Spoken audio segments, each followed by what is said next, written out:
баламды күтіп атам. Ушундай сүйүнүчтүү эме менен келип атат. Бизге деле бүгүн 14-күн ушундай эме менен аябай аман эсен келсе экен. Балдарыбыз ушу жакшы элдин керегине жарашып атат.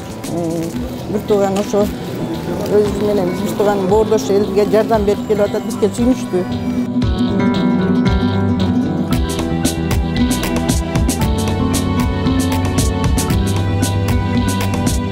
Чынында эле бул жактан ошо телевизордон көрсөтүп аткан бөлөк көрүнүш, анан ошол жерде болуп өзүм ошол абалды көргөндө такыр бөлөк көрүнүш экен. Чынында эле абал Кудай мындай кырсыктан негизи сактасын. Абал аябай оор, начар, кыйын. Биринчи ошол 2 шаарында болдук негизи. Куткаруу иштерин жүргүздүк. Эми көрүнүш аябай эле оор, кыйын, жүрөгүң ооруйт. Анан ошол жерде жүргөн адамдар суранышат.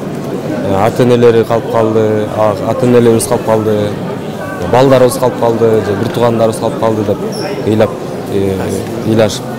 Ошондой сураныштар болот да. Кетейин деп аткан күндөрдүн биринде бир бала келди. Ал ошол менин атам менен энем калып калган ушул үйдө жардам бериңизчи деп. Анан ошол жерден издеп таап, анан биринчи ошол энесинин сөөгүн таптык. Энесинин сөөгү чыгып, ошол энесинин жоолугу чыгып калыптыр. Анан ошол жерден жоолугун кармап алып, ушундай бир эмоция менен ыйлады. Ал ыйлаганда биздин да көзгө жаш толуп кетти да. Анан ошо анын артынан эле атасы чыкты. Тоже эмоция менен аябай чыгып ыйлап жаман болду да. Ошол кез аябай мага ошол момент болду. Анан негизи толтура көп.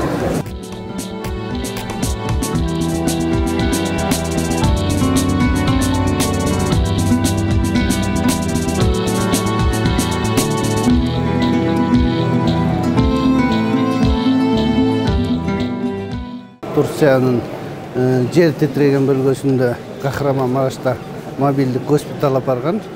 Ошо госпиталды ал жерге биз орноштурдук. Эми госпиталдын ичинде врачтардын бир тобу иштеди. Хирургтардын тобу, нейрохирургтардын, анан травматологдордун биз общий 7 врач бир жуба ошо жер титиреген жабыркаган адамдарга жардам көрсөттүк. Ошо өзүбүздүн бөлүмүбүзгө көрө ал жерде күндүзү да түндө дагы ушу 7 күн жардам көрсөттүк. 7 күндө бир 100га жакын оорулууну кабар алдык. Куткарган жок, жытынан издеп таап берди да. Ал жактанчы труптарды.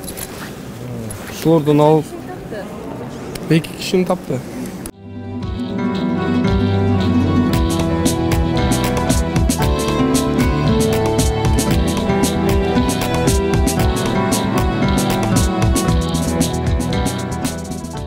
Сегодня особенный и очень трогательный день, потому что мы сегодня встречаем наших спасателей, которые работали в горячих точках, где произошли землетрясения в Турции, наших спасателей МЧС, которые все 13 дней, рискуя своей жизнью, старались помочь людям, которые оказались в трудной ситуации, в испытаниях, и сделали от себя все возможное, чтобы как можно больше спасти людей.